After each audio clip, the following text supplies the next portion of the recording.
მოგესალმებით. მე ვარ ფსიქოლოგი ელენე ქორიძე და ეს არის პოდკასტი. აი ეს ინიციატივა, რომელიც თვეში ერთხელ გთავაზობთ შემეცნებით და ანალიტიკურ საუბრებს ფსიქიკური ჯანმრთელობისა და საზოგადოებისთვის აქტუალური საკითხების გარშემო.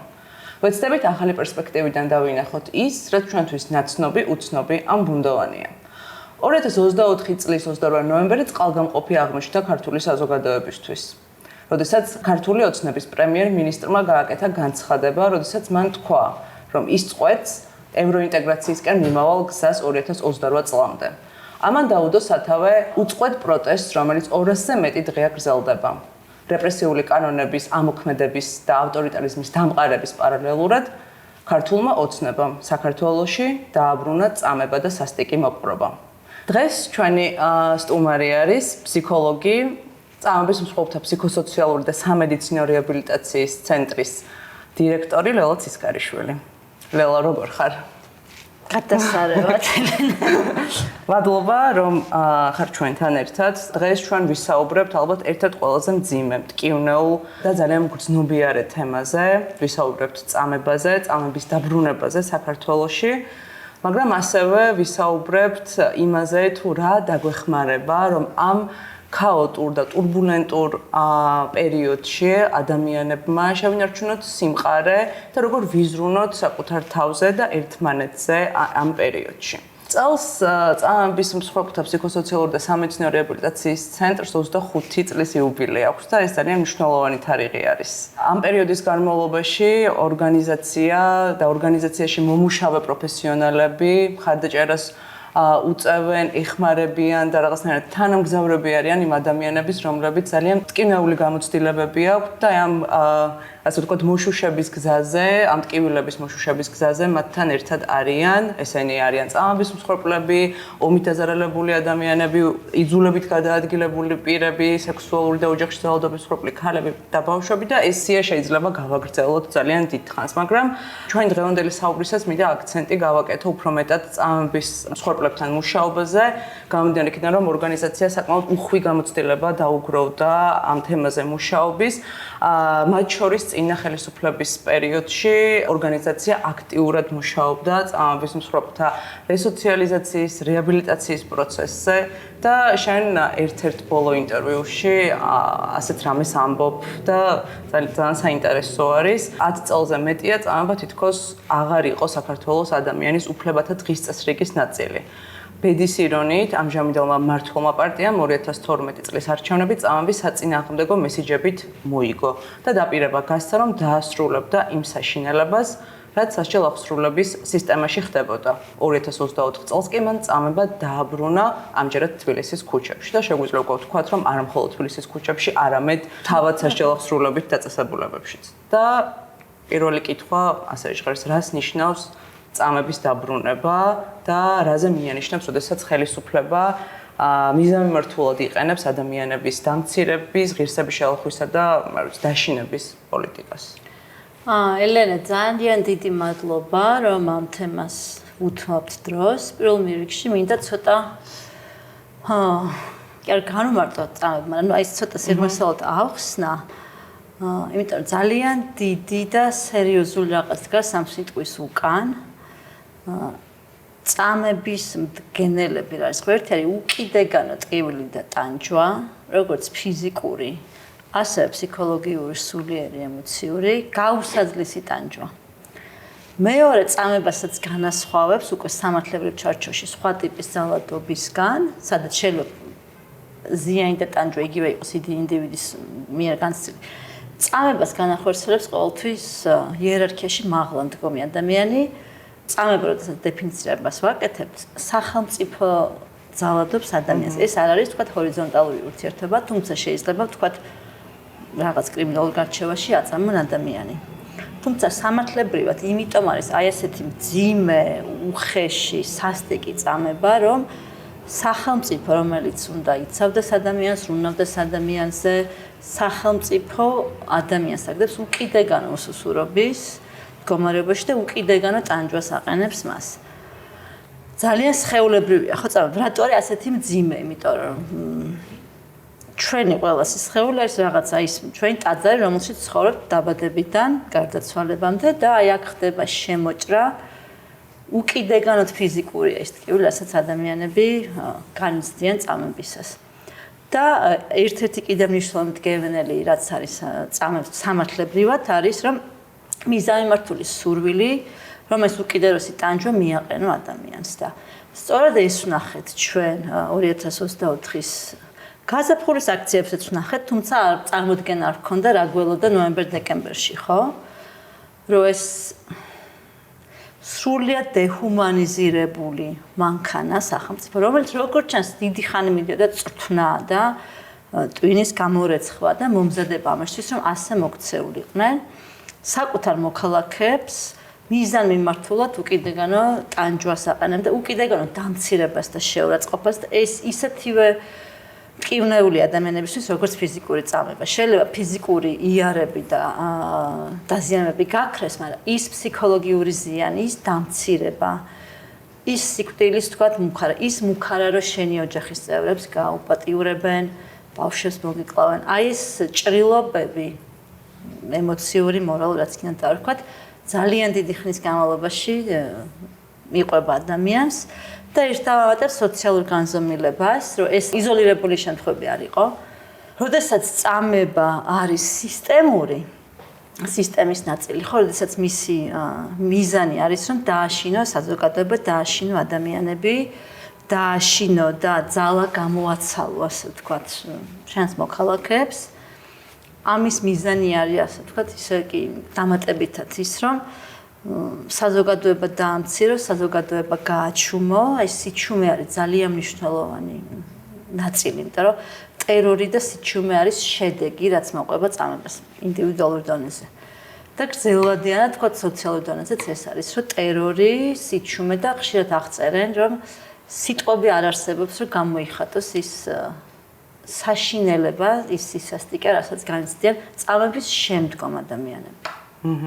და თუ სწორად მახსოვს 2025 წლის მაისში გამოქვეყნდა კვლევის შედეგები, რომელიც GCRT-მა 8 სხვა სამოქალაქო საზოგადოების უფლებადაცვით ორგანიზაციასთან ერთად მოამზადა და კვლევა შეისწავლის 2024 წლის 19 ნოემბრიდან 2025 წლის 28 იანვრის ჩათვლით პერიოდს, როდესაც საპოლიციო ძალები ძალადობდნენ მომიტინგეებზე და დემონსტრანტებზე. ამ კვლევაში ჯამში 117 ადამიანმა მიიღო მონაწილეობა და საკმაოდ ვრცელი დოკუმენტი არის, მაგრამ ერთ-ერთი ძალიან სუყე თავი შეეხება წამებას, რომელიც ალბათ ერთ-ერთი ყველაზე მძიმე წასაკითხიც არის.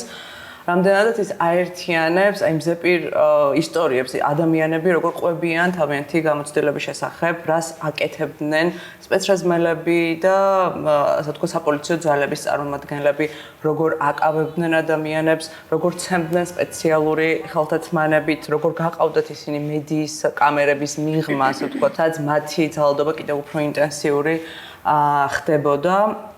და მათ შორის რაც უკვე ახსენე, ხო, ემუქრებოდნენ გაუპატიურებით, ემუქრებოდნენ მოკლით და ერთ-ერთი საკმაოდ შემზარავი ამბები არის, მაგრამ ერთ-ერთი მაგალითად რომ წავიკითხო, 27 წლის მამაკაცი იხსენებს, რომ მიკროავტობუსში ერთ-ერთი ამოსვლის დროს ერთ-ერთმა სპეცრაზმელმა გადმომაბრუნა.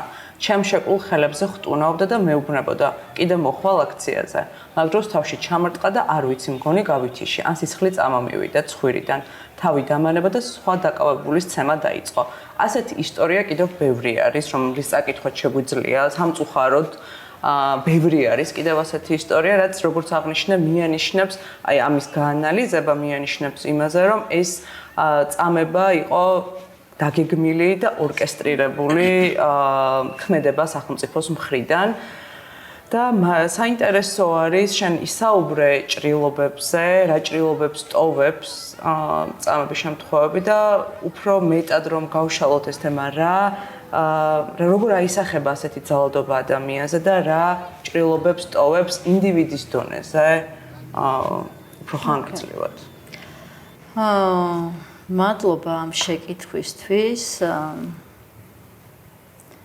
ეხლა რაც მოყევი ხომ მგონი ამ ადამიანს აი აქ ვარ მე თვითონ აი ამ ოფისის სხვა ოთახში ვარ გასაუბრებული კონკრეტულად ამ ადამიანს რა ჭრილობებს ტოვებს და როგორც თქვით, წამება არის, თქვა, ფსიქოლოგიის ენაზე რომ ვილაპარაკოთ, ხო? გვაქვს ფსიქოლოგიური ტრავმა და რომელიც შეიძლება იყოს გამოწვეული რაღაც ბუნებრივი მოვლენებით, თქვა, ავტოკატასტროფა, მიწისძვრა, ასე შემდეგ და გვაქვს ადამიანის მიერ გამოწვეული ფსიქოლოგიური ტრავმა, ინტერპერსონალურ ტრავმას ვეძახით და წამება გარდა იმისა, რომ არის ერთ-ერთი ყველაზე მძიმე დანაშაული, თქვა, გამართალში, საერთაშორისო სამართალში ასე ფსიქოლოგიის და ფსიქოტრაუმატოლოგიის კუთხით არის ერთ-ერთი ყველაზე მძიმე ფორმის ტრავმა, რაც შეიძლება ადამიანმა მიიღოს. წამების დროს არ არსებობს მხოლოდ ფიზიკური წამება. წამების მდგენელი არის უკიდეგანო ტკივილი და ტანჯვა, როგორც ფიზიკური, ასევე სულიერი. ყოველთვის თანსდევს საშინელი ფსიქოლოგიური, ასე ვთქვათ, ზეწოლა და ზიანის მიყენების მცდელობა. და რა შეიძლება ამის შემდეგ ინდივიდუალურ დონეზე განვითარდეს, ხო? ერთი რომ გამოცდილება იმდენად წამლეკავი არის ჩვენი ფიზიოლოგიისთვის, ჩვენი ნერვული სისტემისთვის, ჩვენი ბიოქიმიისთვის, არა მხოლოდ ფსიქიკისთვის, არამედ მთელი ჩვენი არსისთვის, სხეულისთვის, ფსიქიკისთვის.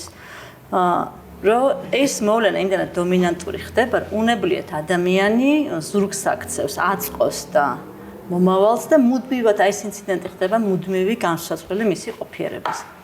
დღისი დღამე დაძინების ეშინიათ ადამიანს, იმიტომ რომ იციან რომ ღამის კოშმარების სახით ეს განმეორდება. დღამე ძალიან ბევრჯერ იღვიძებენ, იმიტომ რომ სულ ეს შინაარსი ესიზრება. დღის განმავლობაში 1000 ჯერ შემოიჭრება ეს აზრები. თითქოს ხელახლა გადიან. ხელახალი აი ფლეშბექსაც ეძახიან, ხოლმე ხელახალი განცდა. გარდა ამისა ხდება ხშირ შემთხვევაში სრული იზოლაცია, თავს არიდებს ადამიანი იმ ქუჩას, იმ ადამიანებს, რამაც შეიძლება გაახსენოს ეს სიტუაცია. შეიძლება სუნი გახდეს, შეიძლება ხმა გახდეს, შეიძლება ვიზუალურად კადრი გახდეს შემახსენებელი და უცებ წამში ადამიანი გადავარდება იმ სიტუაციაში. ანუ მუდმივად მასთან არის ეს შემზარავი გამოცდილება. ერთი განმასხვავებელი მინდა ვთქვა GCRT-ში ძალიან ბევრი ამ აქციების შედეგად დაზარალებული წამების ხვეპლი მოდის ჩვენთან და წლებია ჩვენ მუშაობთ წამების ხვეპლებთან. ხო, ერთი ძალიან მნიშვნელოვანი დამცავი ფაქტორი ამ შემთხვევაში არის, რომ ამ ადამიანებს ძალიან დიდი სოციალური მხარდაჭერა აქვთ, ძალიან მაღალი არის საზრისი და მიუხედავად იმისა, რომ უკიდურესი ტანჯვა გამოიარეს და ჯერ კიდევ იტანჯებიან გარკვეულწილად ძალიან ტანჯველი სიმპტომები აქვს და რაც ახლა ავწერე, იქიდან გამომდინარე, რომ ძალიან დიდი სოციალური მხარდაჭერა აქვთ, ეს სოციალური იზოლაციის, თქვათ, ძალიან დიდი ხაზი და კვალი, რაც მოყვება ხოლმე რთულ ტრავმას, აი ეს არა აქვს და ეს არის ძალიან მნიშვნელოვანი ის რომ ადამიანები მათი სოლიდარულები არიან, ის რომ გაზიარებულია ის ტკივილი, რაც მათ განიცადეს და ის რომ ჩვენ მათ ვაფასებთ, ხო, ჩვენ მათ ასე ვთქვათ მხარს ვუჭერთ. ხო, აი სათუთები არიან ისინი ჩვენთვის და მხარს ვუჭერთ, ეს მათთვის არის ძალიან მასაძლებელი. და კლინიკური იმაზე რომ ვთქვათ, დამცავი ფაქტორი, ასე ვთქვათ, აშლობების განვითარების პასთან მიმართებაში. ერთი ეს ინდივიდუალურ დონეზე რა გავლენას მოახდენს, მაგრამ ასევე საინტერესო არის ჩვენ ყველანი ფაქტობრივად პირდაპირ ეთერში ვუყურებდით ამ ყველაფერს. ჩვენ ყველანი შევესწარით სამწუხაროდ იმას, რაც მოხდა. რა გავლენა შეიძლება მოახდინოს ამან ჩვენზე, საზოგადოებაზე? საზოგადოება ეხაც ამის ზემოქმედების ქვეშ ვართ, ხო? დეკემბერში იყო ვთქვათ ეპიზოდი წამების, ნოემბერ-დეკემბერში იყო ინტენსიური წამება. ნოემბრიდან დეკემბრიდან მოყოლებული არის ეს დაპატიმრებები და გვყავს ინგლისის პატიმრები, ამის პარალელურად განთავისუფლებული ადამიანების სამსახურებიდან. ამის პარალელურად ხედავთ ამ სისასტიკეს, რაც ხდება უკვე სასამართლო დარბაზებში, ეს ერთი მხრივ რეპრესიული კანონმდებლობა, მეორე მხრივ ეს გაშლეგებული უკვე მანდატურები და ეს ხო GDD არ არის, არა, ეს არიან სასამართლოს ოფიცრები. რომელსაც წესრიგის დაცვა ევალებათ. GDD-ს წვრთნა არის ძალადობა, ასე ვთქვათ, სპეციალური დანიშნულების ის არის, ხო? ნაწილი მათგანი, ხო? და ესენი არიან მართლწესრიგის ოფიცრები და ჩვენ ხედავთ, რომ უკვე ეს მართლწესრიგის ოფიცრები ქალებზე ძალადობენ სასამართლო დარბაზში, ხო? მე ვთქვათ, ნინო დათაშვილის შემთხვევაში პატიმრობა მიესაჯა და იგივე მუხლი, ვთქვათ, სამართლებრივად სიამაყლებელი, ანუ ხედავთ, რომ უფრო და უფრო სასტიკი ხდება სისტემა. წამება არის შავ-თეთრი სისასტიკე და ეხლა მოიცვა მთლიანად სისტემა და იყო რაღაც ხოდა ექსკლუზიური სისასტიკე იყო რაღაცა ტიპის დანაყოფების მხრიდან. ეხლა ხედავთ რომ რაღაც მეტასტაზივით გავიდა მთელ სისტემაში ეს სისასტიკე შეიძლება ინტენსიობა უშუალოდ ინციდენტის ეგეთი ინტენსიური და წამება არ არის, მაგრამ ძალადობა გავრცელდა მეტასტაზივით, ხო? და ყველაზე მოქმედეს მთელ საზოგადოებაზე მოქმედეს არა აქვს მნიშვნელობა, ვთქვათ, ფრაგმენტირებულია ხა საზოგადოება და პოლარიზებულია, ხო? არა აქვს მნიშვნელობა მოვლენების რა მხარეს ვართ ადამიანები. ყველაზე ერთნაირად მოქმედებს აი ეს დიდი რაღაცა მაკრო სტრესორი. რაც ხდება ამ ქვეყანაში და ძალადობა არის აი თამდები, ხო, გამჭოლი რაღაცა ცენტრალური თემა ამ ყველაფრის არის როგორ ძალადობს სახელმწიფო თითოეულ ჩვენთაგანს. ეს შეიძლება იყოს, თქვათ, ის თირქიას რაც მოვიდა ერთი წელი და აი მეორე აი ზურა ჯაფარიძე რო ბორკილებით მიიყვანეს დედის გასვენებაში, ესეც ამის გაგრძელება იგივე კონტინუუმია, რომ უკიდურესი დამცირების მცდელობა მგლოვიარე ადამიანის, ხო? ლელა, შენ წლებია მუშაობს სხვა ქვეყანაში წამების შემთხვევებზე, წამების საწინააღმდეგო, ასე ვთქვათ, კამპანიებში აქტიურად ხარ ჩართული და საინტერესო იქნება შენი შეფასებაც, აი დღეს რაც მაგალითად ნინო დათაშვილის შემთხვევაში რაც გვესმის, რომ მას ციხეში სჭირდება სამედიცინო დახმარება და ვიცით როგორ აჭიანურებენ ამ სამედიცინო, ასე ვთქვათ, დახმარების მიწოდებას მისთვის. მოვისმინეთ ჩვენ მზია ამაღლობელის საბოლოო სიტყვა სასამართლო პროცესზე, სადაც მან ილაპარაკა პოლიციელმა როგორ აუკრძალა სხვას მიეწოდებინა მისთვის წყალი. როგორ შეგვიძლია შევაფასოთ ჩვენ ეს მოვლენები? არის ეს ჩდება, ასე ვთქვათ, წამების ფარგლებში თუ რაღაც ნიშნავენ შეკითხვასო, მე არ ვარ იურისტი, იცის, ალბათ ვინც მე და შენ გვისმენს, მაგრამ მაინც, ანუ სამართლებრივად არ ვაკეთებ ამ შეფასებას, თუმცა წამებაზე რაც ვსაუბრობთ, რაღაცა სამართლებრივი დეფინიციები მნიშვნელოვანია. მზია ამაღლობელის შემთხვევაში ცალსახა არის დაკავების ინციდენტის პერიოდში არასათანადო მოპყრობა. როდესაც ის სიტყვებით მიმართა, რა ქვია იმ კაცს? გებულაძემს, ხო? გებულაძემ, ხო, რასტყობიცაც მიმართა, შეაფურთხა არასათანადო მოპყრობა არის ცალსახად. ნინო დათაშვილის შემთხვევაში, როდესაც სამედიცინო საჭიროებაზე არახელმისაწვდომობა შეიძლება იყოს არასათანადო მოპყრობა. ადამიანურად არის საშინელება, ვთქვათ, ასეთ ტანჯვაში და ტკივილში რო არის, არ ვიცი, ვისაც ხერხემალზე პრობლემა ქონია. ვიცით რომ ვერც ჩდება, ვერც წევრი ყოლია, ვისაც ხერხემალზე პრობლემა, ერთ-ერთი ყველაზე დიდი მტანჯველი ტკივილი არის. ადამიანი რო ეგეთ მტანჯველ ტკივილში არის და ექიმს რო არ ანახებთ, ვთქვათ, MRI არის გადასაღები, გამოკვლევას არ უკეთებ, ეს არის სამედიცინო კუთხით ეს არის წამება, სამედიცინო კუთხით ეს არის, ვთქვათ, ექიმი რო არის დაწესებულებაში და პაციენტს არ უშვებს სათანადო გამოკვლევაზე, ეს არის ჰიპოკრატეს ფიცის დარღვევა. ცალსახად და სამედიცინო ეთიკის დარღვევა.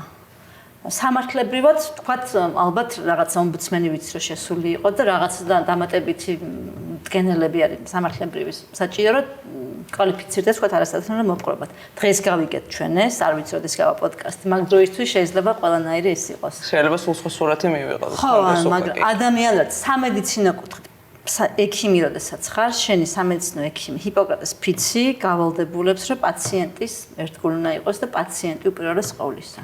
და ამ შემთხვევაში ექიმი ვალდებულია, რომ მიეწოდოს შესაბამისად. ყველაფერი გააკეთოს იმისთვის, რომ პაციენტის ტკივილი შეამსუბუქოს. გარდა იმისა, რომ ადამიანურობა ცალკე რო გადადოთ, პროფესიული ეთიკა რასავალებს ექიმს, ხო?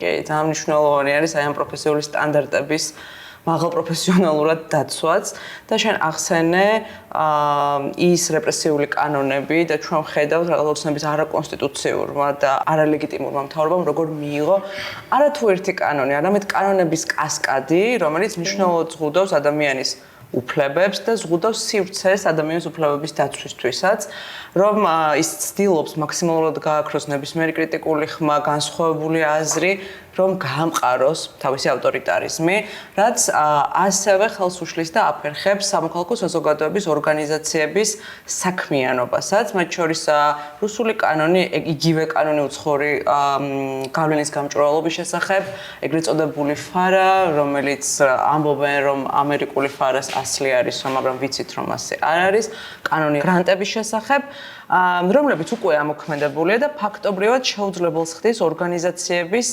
საქმიანობას, იმ საქმიანობას, რომლებიც წლების განმავლობაში ადამიანებს აწვდიდა, ასე ვთქვათ, ძალიან მნიშვნელოვან სერვისებს, მათ შორის და ხშირად ყოფილა ისე, რომ სწორედ ეს სერვისები ყოფილა ერთ-ერთი უსაფრთხო სივრცე, ერთ-ერთი დაცულობის გარანტი ამ ადამიანებისთვის და დღეს ცდილობს, რომ აი ეს სივრცეები აღარ იყოს.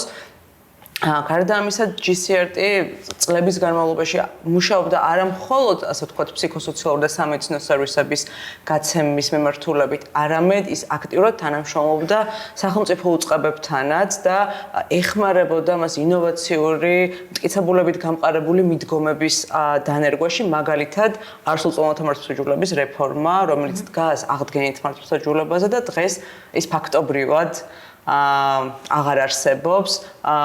ტრაუმაინფორმირებული მიდგომების დანერგვის მიმართულებით ეხმარებოდა როგორი ყოფილიყო დაკითხვა გამოკითხვის პროცესი დაზარალებული და ტრაუმირებული ადამიანებისთვის, რომ მათი ხელახალი ტრაუმატიზაცია არ მომხდარიყო, მაგრამ მას შემდეგ 2024 წლის გაზაფხულს, როდესაც ოცნების, ასე ვთქვათ, პარლამენტმა მიიღო და ძალაში, ასე ვთქვათ, მიიღო ეს რუსული კანონი, შეუძლებელი გახდა მათთან ნებისმიერი ფორმით თანამშრომლობა, მაგრამ ამაში წლების შრომა და რესურსი არის ჩადებული. და ხშირად ეს ორგანიზაციები, სამოქალაქო საზოგადოების ორგანიზაციები თავაზობენ ადამიანებს ისეთ სერვისებსაც, რომლებსაც ვერ ქმნის, ასე ვთქვათ, სახელმწიფო, იმიტომ რომ ხშირად მათ არ აქვთ ამის ნება, რომ შესთავაზონ ადამიანებს მათ ზრუნვაზე და მათ საჭიროებებზე მორგებული სერვისები და არის რესურსი საბოლოო ჯამში. და GCRT-მა ბოლო 25 წლის მისი არსებობის განმავლობაში 10,000 ადამიანს შესთავაზა მხარდამჭერი სივრცე, დაცული უსაფრთხო სივრცე.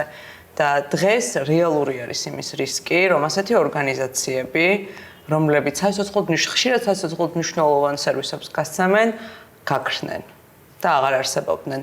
რა რისკებს უკავშირდება, ასე ვთქვათ, მათი გაქრობა ადამიანებისთვის, რომლებსაც ხშირად საოცრად მნიშვნელოვანი არის და რაღაც მთავარი საყრდენი არის ეს სერვისები. არასამთავრობო სექტორს, არასამთავრობო ორგანიზაცია ასევე არაკომერციული, არამოგებაზე ორიენტირებული ხო? იმიტომ არის ასე დეფინიცირებული, ხო? თუნდაც სამართლებრივად რეგისტრირებული ორგანიზაცია არის მომგებიანი, არამომგებიანი, ხო? იმიტომ რომ ფასეულობრივად ამის უკან არის არა რაღაცა მოგება, არამედ არაფერი ცუდი არ არის მოგებაში და მომგებიან ორგანიზაციებში, ანუ შეფასებითად არ ვამბობ რაღაცა ფენომენოლოგიურად ხსნი ფასეულობრივ დონეზე. არაკომერციულის ფასეულობა არის ის, რომ ადამიანისთვის ნოლი საფასურით ადამიანი ღებულობს. ეს ერთ-ერთი ხაზი არაკომერციულის. ღებულობს რაღაც სერვისს. ასევე თქვა არაკომერციული, არამომგებიანის არსი არის, რომ როდესაც თქვა გინდა სახელმწიფო, გინდა კერძო სექტორი, თქვა, როდესაც თქვა კორუფცია იყოფა არასამთავრობო სექტორი რამდენიმე ნაწილად. ხშირად მეთვალყურეც არის. სერვისული ნაწილი არის, თქვა, ეგრეთ წოდებული grassroots, ანუ აი ველზე მომუშავე, არის მაკონტროლირებელი და არის ანალიტიკური, თქვა, ხო? სერვისული შეიძლება იყოს სამართლებრივი დახმარება, ფსიქოლოგიური დახმარება, სოციალური დახმარება, მთელი ვთქვათ სეგმენტი, ხო, შეზღუდული შესაძლებლობების, რაღაც სპეციალური ჯანმრთელობის მქონე პრობლემების, ადიქციის სეგმენტი არის იყო აქამდე ყოველ შემთხვევაში არაკომერციული, არასამთავრობო ორგანიზაციების მიერ აწეული საქმე, ხო, ბავშვთა კეთილდღეობის სეგმენტი. სამართლებრივი სერვისები, ხო, ადამიანების ვისაც არ აქვთ საშუალება რომ გადაიხადონ. სამართლებრივი დახმარება სახელმწიფო გაჩნდა არც ისე ბევრი წლის წინ. საია დაფუძნდა 1995 წელს თუ არ ვშტები საქართველოს ახალგაზრდა იურისტთა ასოციაცია.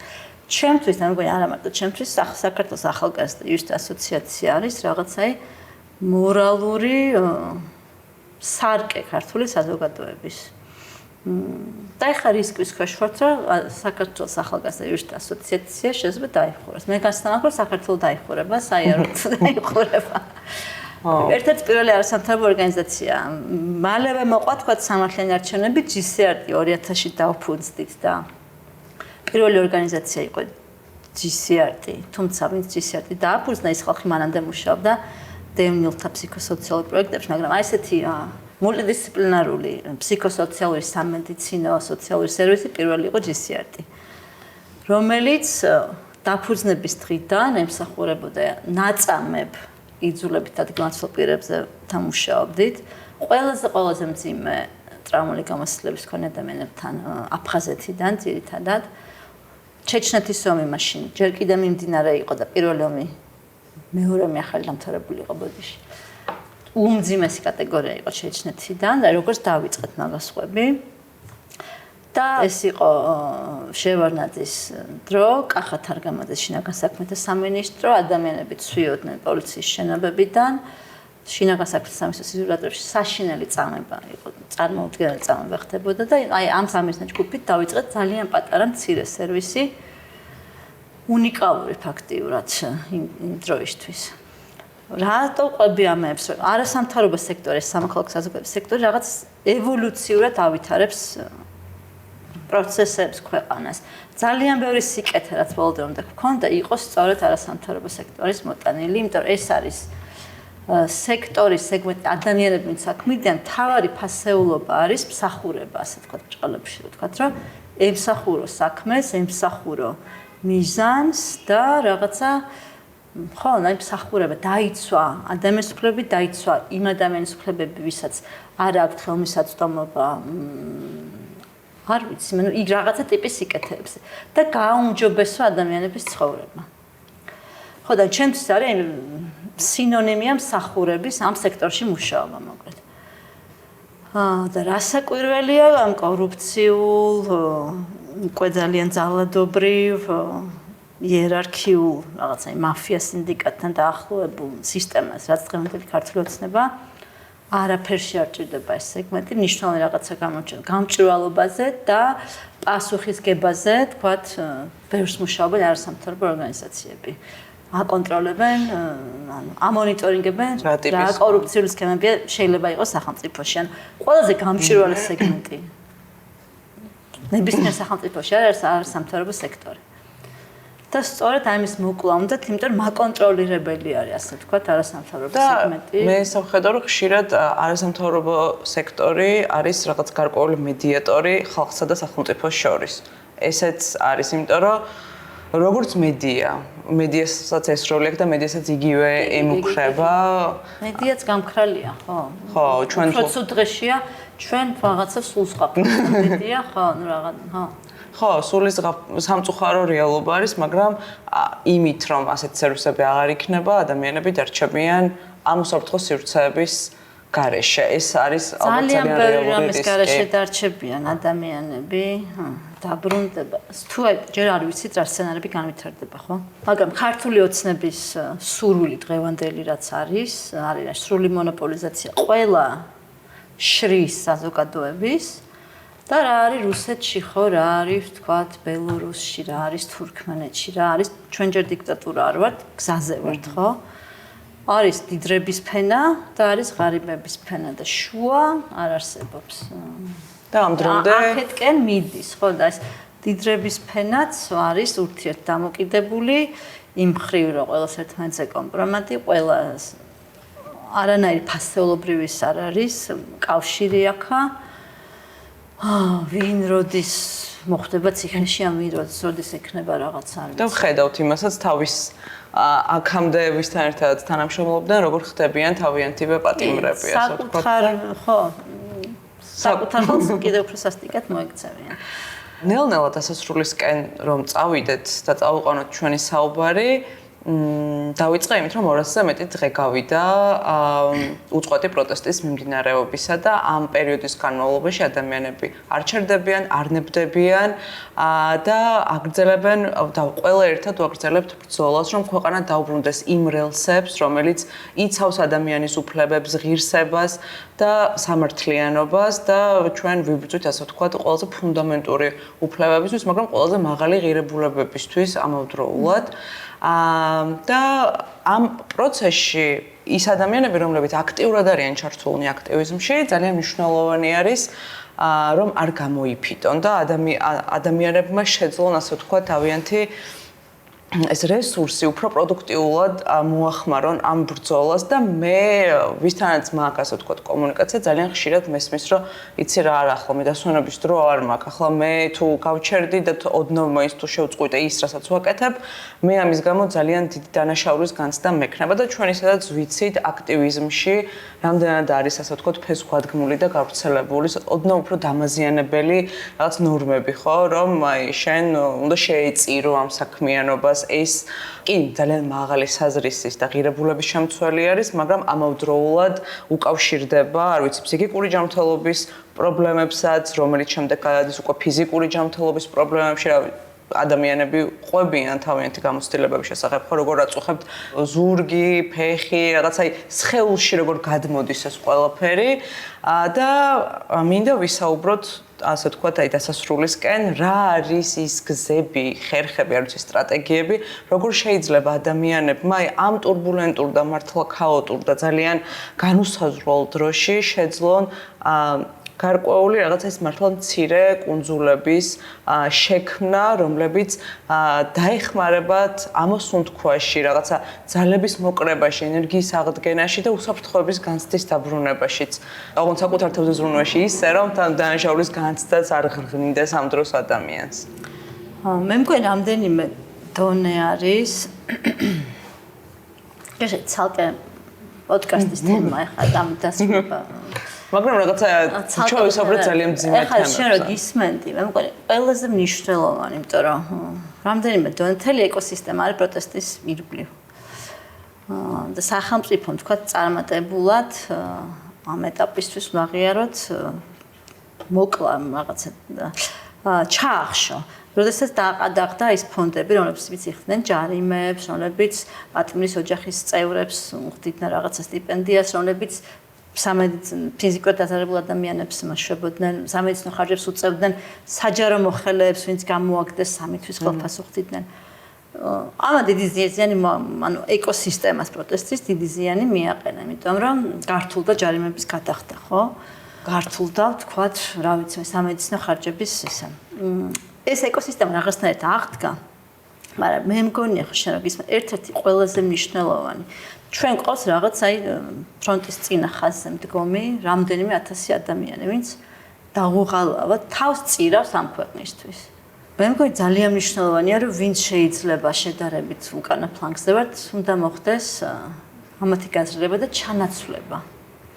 შეიძლება ისინი არ წამოვიდნენ, მაგრამ აი გაბევრება, რომ აი ამათ მივცეთ სივრცე და საშუალება, რომ მოდი ახლა მე ვარ აქ და შენ მოდი ცოტა ხანი დაისვენე.